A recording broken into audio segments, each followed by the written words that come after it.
हाँ तो प्रिय विद्यार्थियों, देखिए आज एक नए टॉपिक के साथ में हम फिर से त्रिभुज ट्रायंगल्स जो हमारे बोर्ड में माध्यमिक शिक्षा बोर्ड में आने वाला है। पहला क्वेश्चन 7वें नंबर पर 1 नंबर का, दूसरा प्रश्न भी जो चौथे नंबर पे आने वाला है 1 नंबर का, और 7वां प्रश्न 2 अंक आने वाला है।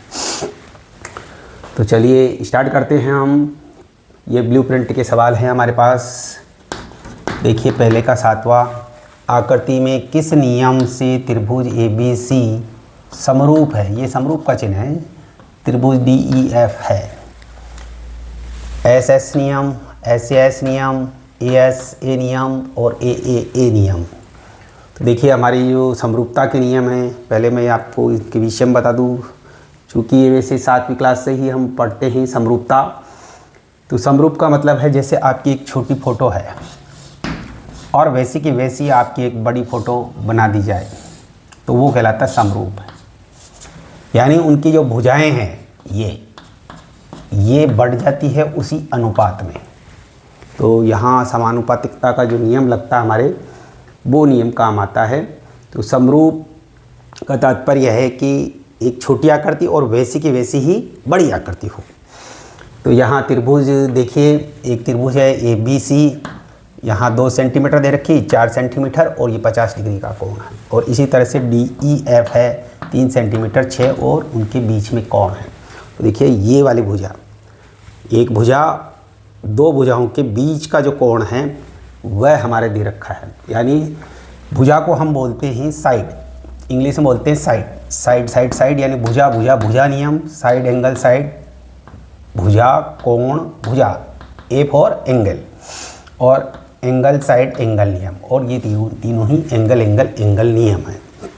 तो ये हमारे समरूपता के नियम है। तो इसमें देखने से पता चलता है कि साइड एंगल साइड यानी 2 भुजाओं के साइड एंगल फिर साइड। तो ये हमारा आंसर हो जाएगा B हो जाएगा। अब देखिए यहाँ भुजाओं का अनुपात यहाँ पर 2/3 है, 4 और 6 है ये भुजाएं, और इनके बीच में ये कोण दे रखा है। तो ये नियम यहाँ पर आएगा। बिल्कुल सिंपल सवाल है। दूसरा सवाल देखिए जो चौथे नंबर पे आने वाला है, सभी त्रिभुज समरूप होते हैं। यानी कौन से ऐसे त्रिभुज हैं जो सभी होते हैं?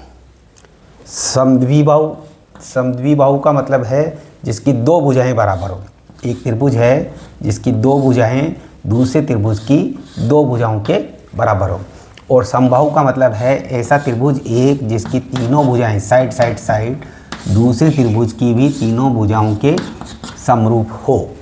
तो हमारे यहाँ पर जो है तीनों भुजाएं हैं वो समरूप होनी चाहिए। तो ये आ गया समबाहु त्रिभुज। ऐसे खाली जगह के प्रश्न हैं। आपकी जो किताब है उस किताब के अंदर आप देखना, बहुत सारे प्रश्न हैं जो समरूपता पर आधारित है। तो वो प्रश्न हम हल करेंगे।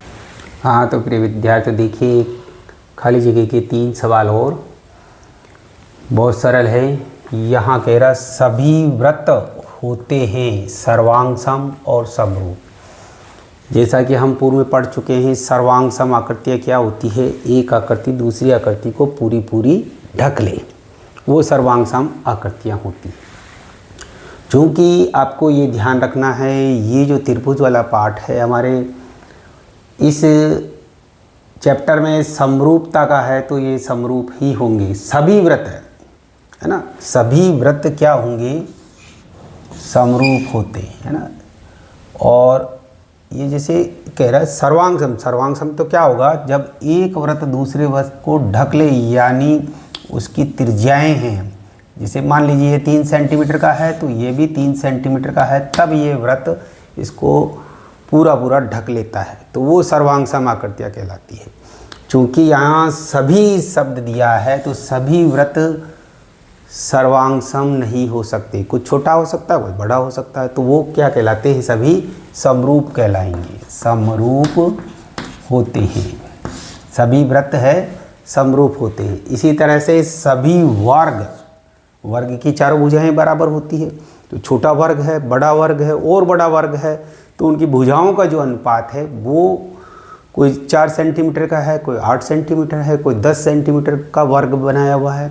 तो वो सारे वर्ग क्या कहलाएंगे? हमारे समरूप कहलाएंगे, समरूप।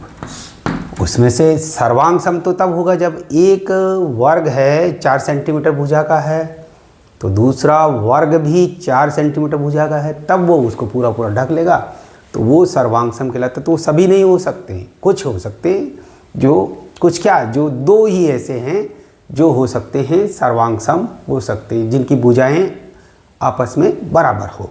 तो यहाँ पर भी ये समरूप आएगा आपके। फिर देखिए एक अगला प्रश्न है, भुजाओं की समान संख्या वाले 2 बहुभुज समरूप है। ये क्या कह रहा है, 2 है बहुभुज है वो समरूप है, यानी एक छोटा है एक बड़ा है, वैसा का वैसा ही। तो उनके संगत कोण हमेशा है ना बराबर होंगे, कोण बराबर हो सकते हैं। जैसे हमारे स्कूल में है कोई खिड़कियां हैं, छोटी खिड़की है वे उतनी नाप की आयताकार है और एक बड़ी वैसे ही है, तो वो क्या है उनके बीच का कोण कितना होता है, 90 डिग्री का कोण होता है। तो वो क्या होते हैं, कोण तो हमेशा क्या होंगे उनके बराबर होंगे। और उनकी संगत भुजाएं क्या होती है, समानुपाती होती है। उनका जो अनुपात है वह बराबर हो सकता है।